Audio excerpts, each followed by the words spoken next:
Como de costumbre, Jesús de Nazaret iba por el camino.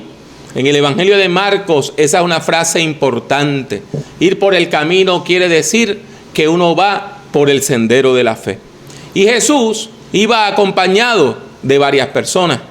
Personas que le seguían, sus discípulos y discípulas. Y también una muchedumbre. Y esa muchedumbre estaba compuesta por distintos tipos de personas. Habían personas que le seguían con fe. Otras personas le seguían con curiosidad. Y otras personas le seguían con morbosidad. Esperando que Jesús fuera arrestado y que los soldados lo mataran. Y que ocurriera algo espectacular. Claro está, en aquel tiempo no habían los celulares, donde ahora cada vez que hay una pelea o algo así, la gente lo agarra y en vez de ayudar a la persona, lo sube a YouTube. Pero la curiosidad y la morbosidad siempre han existido. Ahora bien, entre toda esa gente que seguía a Jesús, también habían personas que iban a hacerle preguntas, sobre todo preguntas sobre la fe.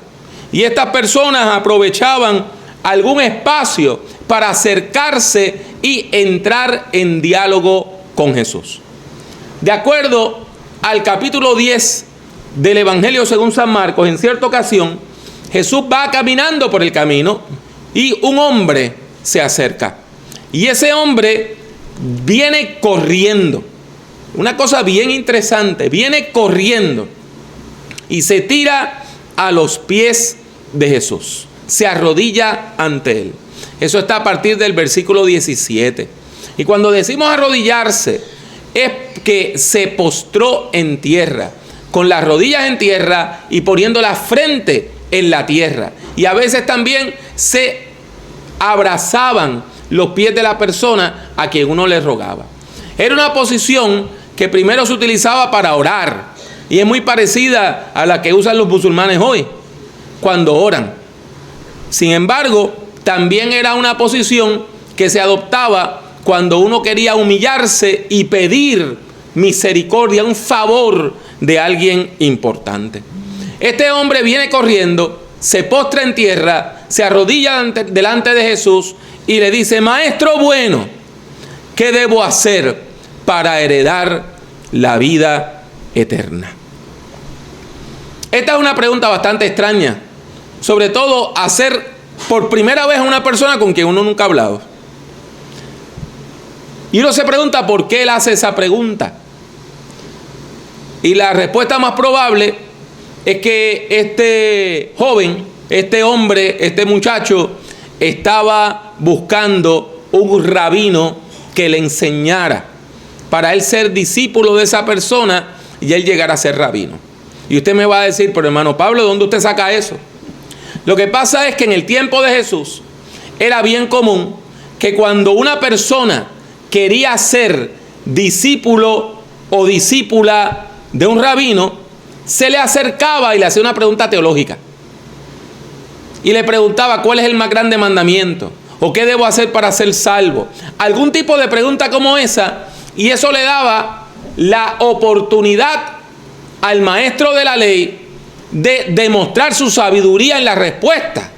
Y mientras más sabia la respuesta, mayor era la probabilidad de que esa persona se hiciera discípulo de ese maestro de la ley.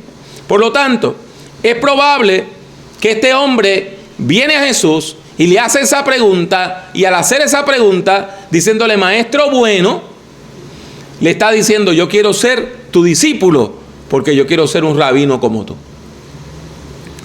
Pero este muchacho parece que no había hecho bien su investigación. Claro está, no había Google, no había Yahoo ni Bing, así que él no podía entrar a buscar los videos en YouTube de Jesús predicando.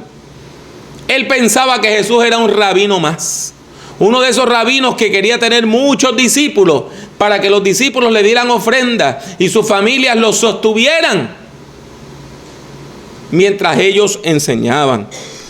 Este muchacho no sabía que Jesús rompió el molde. Jesús rompió el molde. Jesús no era como los otros rabinos ni maestros de la ley. Él no le interesaba reclutar gente. Él no le interesaba buscar personas adineradas que lo pudieran mantener. Él no estaba buscando un supercontratito como consultor para él vivir del cuento. Jesús era distinto. Y por eso Jesús rechaza las palabras de este hombre. Y esas palabras dulces, Jesús las responde con dureza. ¿Por qué me llamas bueno? No hay nadie que sea bueno sino solo Dios. Ya conoces los mandamientos. No mates, no cometas adulterio, no robes, no des falso testimonio, no defraudes. Honra a tu padre y a tu madre. ¿Usted nota algo raro en esa lista?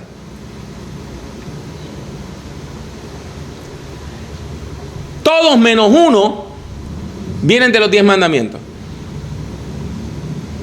¿Qué Jesús le añade? No defraudes. Y esa frase nos deja saber que este hombre era rico. Porque defraudar, aquí, la palabra que se traduce por defraudar, lo que quiere decir es confiscarle el salario a un empleado o quitarle la propiedad a un inquilino. Y eso solamente lo podía hacer la gente de dinero, porque el pobre no tenía empleado y el pobre no tenía propiedades alquiladas. O sea que Jesús le dice, obedece los 10 mandamientos y de paso, no defraudes. No maltrates a tus empleados. No les confisques el salario. No los corras ni los eches fuera de las viviendas que les alquilas. Y eso nos deja saber que Jesús sabía que este hombre tenía dinero. Claro está, el hombre se defiende, su respuesta no se hace esperar. Maestro, todo esto lo he cumplido desde mi juventud. Y noten el cambio de actitud. Ya no es la persona que viene humilde a decir maestro bueno.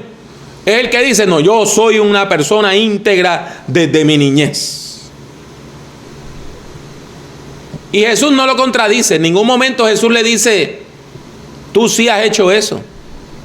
Sencillamente, el texto bíblico dice que Jesús lo mira con amor. Que Jesús lo miró y lo amó. Y es bien interesante porque nosotros a veces pensamos que amar a alguien quiere decir que usted no le dice la verdad. Y Jesús lo ama y después de mirarlo con amor, le dice la verdad y la verdad es dura. Jesús le dice, una cosa te falta. Anda y vende todo lo que tienes y dáselo a los pobres, así tendrás un tesoro en el cielo. Después de eso, ven y sígueme. Ustedes y yo no podemos comprender el impacto de las palabras de Jesús en este muchacho. ¿Por qué? Este muchacho se queda sin palabras porque desde que él era un niño había aprendido en la sinagoga que el dinero, la riqueza, las propiedades, la posición social y el poder político eran símbolos de la bendición de Dios. Desde que él era un niño, él se sentía escogido por Dios, bendecido por Dios. A él le habían enseñado que solo las personas piadosas y aprobadas por Dios podían acumular riqueza. ¿Y en qué se basaba esa creencia? En textos como Deuteronomio 7, del 12 al 15. Escuche lo que dice Deuteronomio 7, del 12 al 15. Si después de oír estos decretos los cumples y los pones por obra, el Señor tu Dios cumplirá contigo el pacto que hizo con tus padres y te mostrará su misericordia. Te amará y te bendecirá. Te multiplicará y bendecirá el fruto de tu vientre. Y en la tierra que juró dar a tus padres, bendecirá el fruto de tu tierra, tu trigo, tu mosto, que es vino nuevo, tu aceite y las crías de tus vacas y tus rebaños de ovejas. bendito serás por encima de todos los pueblos. No habrá en ti hombre ni mujer que sea estéril, ni tampoco entre tus ganados. El Señor alejará de ti toda enfermedad. No enviará sobre ti ninguna de las plagas malignas que envió sobre Egipto y que tú conoces, aunque sí las enviará sobre todos los que te aborrezcan. Él había crecido creyendo eso, de que si su familia tenía propiedades, era porque eso era símbolo de la bendición y la aprobación de Dios. El hombre no le responde a Jesús. La Biblia dice que se aflige. Si usted lo lee en griego, dice que se puso de luto, se enlutó. Así fue de profunda su tristeza, como que se le murió alguien. Y muy triste, en silencio se fue, porque tenía muchas posesiones. Y al irse de esa manera, tomó una decisión. Escogió su dinero, sus propiedades y su poder sobre el seguimiento y el discipulado cristiano. Como les dije al principio, Jesús siempre estaba rodeado de mucha gente. Así que este intercambio fue público. Esto no se dio en una sesión privada en una oficina. Y los discípulos de Jesús escucharon todo lo que Jesús le dijo al hombre adinerado. Y si el muchacho estaba sorprendido, más sorprendidos estaban sus discípulos, porque ellos habían crecido creyendo lo mismo. Eso es lo que enseñaban los rabinos. Ellos habían crecido pensando que el pobre era pobre porque era impío y que el rico era rico porque era piadoso. Eso ellos lo habían aprendido, de que la posición social era señal de la bendición de Dios. Y ahora Jesús echaba todo eso por tierra. Y por eso Jesús, mirándolo, les dice: qué difícil es para los ricos entrar en el reino de Dios. Y como los discípulos no responden, Él le vuelve a decir: hijos, qué difícil es entrar en el reino de Dios. Es más fácil que un camello pase por el ojo de una aguja a que un rico entre en el reino de Dios. Y mire, hay personas que han tratado de buscarle la vuelta a eso. Hay personas que han dicho: no, lo que pasa es que el ojo de la aguja era una puerta donde los camellos se tenían que arrodillar. Mire, eso no es cierto. No existía tal ojo de la aguja en Jerusalén. Este era un refrán de aquel tiempo. En Mesopotamia lo decían distinto, porque en Mesopotamia el animal más grande era el elefante, y decían que era más fácil que un elefante pasara por el ojo de una aguja. Y como en Palestina el camello era el animal más grande, pues Jesús dice: es más fácil que un camello pase por el ojo de una aguja. Con esto lo que está diciendo es que es imposible que un ser humano se salve a sí mismo. Es imposible comprar la salvación. Es imposible ser salvos porque nos portamos bien y no le hacemos mal a nadie. Y eso hace que los discípulos se queden sorprendidos y empiezan a preguntar: entonces, ¿quién podrá salvarse? O sea, si la gente de dinero y de riqueza, los que dan el dinero para construir la sinagoga, aquellos que los rabinos y los maestros de la ley presentan como ejemplos de fe, no se salvan, ¿y qué va a hacer de nosotros los pobres? Jesús los trata de consolar y les dice: esto es imposible para los hombres, pero no para Dios, porque para Dios todo es posible. Y con esto Jesús le está tratando de decir algo que más adelante en la historia de la salvación va a quedar más claro. Y es que la salvación es por gracia. La salvación es por fe. La salvación es un regalo. Ningún ser humano se puede salvar a sí mismo o a sí misma. nosotros somos salvados por Dios. No porque lo merezcamos, sino porque Él nos ama. Es un regalo divino para la humanidad. Pero usted tiene que entender que en este momento los discípulos no están pensando en eso. Ellos todavía están muy lejos de escuchar al apóstol Pablo en Romanos exponiendo lo que es la salvación por la fe, por pura gracia, y la justificación por la fe.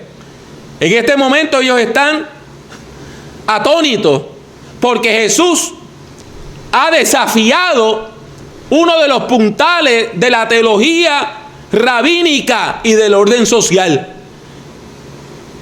Si los ricos no se pueden salvar, entonces ¿quién se podrá salvar? ¿Y qué va a hacer de nosotros? Y Pedro, hablando a nombre del grupo, como siempre, siendo el portavoz, le dice a Jesús: como sabe, nosotros lo hemos dejado todo y te hemos seguido. Y ahí lo deja. La pregunta está implícita: ¿nosotros vamos a ser salvos? Esa es la pregunta. Y Jesús le responde: de cierto les digo, no hay nadie que por causa de mí y del evangelio haya dejado casa, hermanos, hermanas, madre, padre, hijos o tierras, y que ahora en este tiempo no reciba, aunque con persecuciones, 100 veces más casas, hermanos, hermanas, madres, hijos y tierras, y en el tiempo venidero la vida eterna. Muchos de los que ahora son los primeros serán los últimos, y los que ahora son los últimos serán los primeros. Esto nos presenta como una contradicción, porque Jesús le acaba de decir al muchacho que las posesiones no son símbolo de piedad.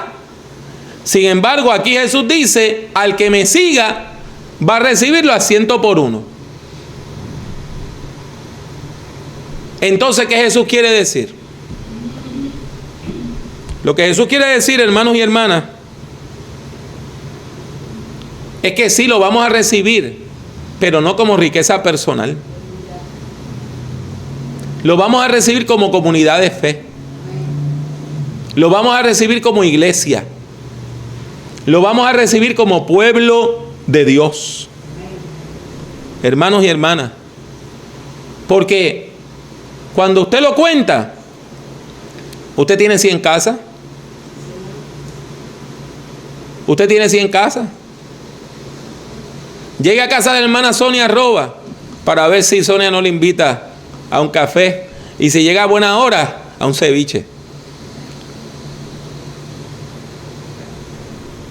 Llegue a casa de cualquiera de nuestros hermanos y hermanas en la fe a ver si usted no es recibido con amor y con gracia.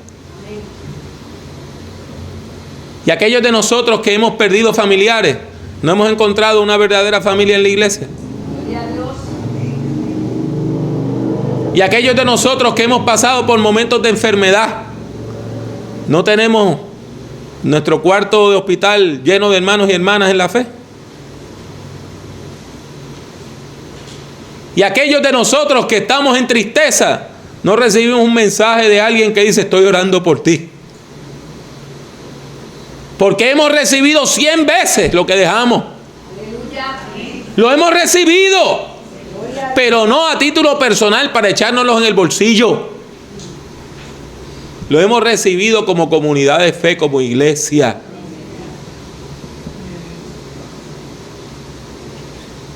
Y usted lo puede ver en los funerales que hemos celebrado.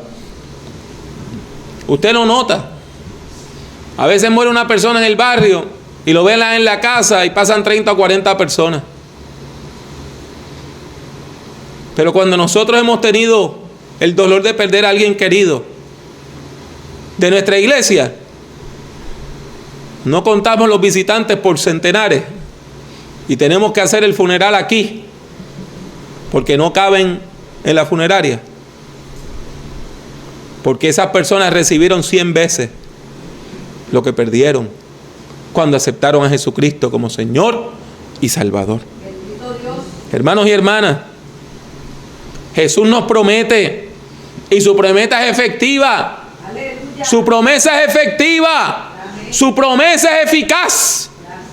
Él nos promete salvación para todo el pueblo de Dios.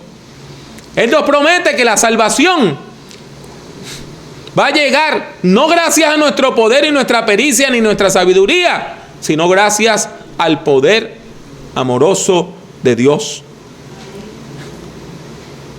Jesús nos promete una salvación que comienza aquí y que comienza ahora y que disfrutamos desde este momento por toda la humanidad. ¿Quién podrá ser salvo? Podrán ser salvas todas las personas que acepten con humildad la acción de Dios en su vida. Podrán ser salvas todas las personas que se abran a la acción de Dios, porque Dios es poderoso para salvar a quienes le buscan con fe. Esta es una posición radical, la de Jesús. Y Él nos desafía en esta mañana a poner nuestra fe únicamente en Dios. No en el dinero, ni en las propiedades, ni en su profesión, ni en la mía. No en nuestra pericia, ni sabiduría, ni en nuestros grados. No en el poder social o político que podamos acumular. Nuestra fe debe estar puesta únicamente en Dios, para quien todo es posible.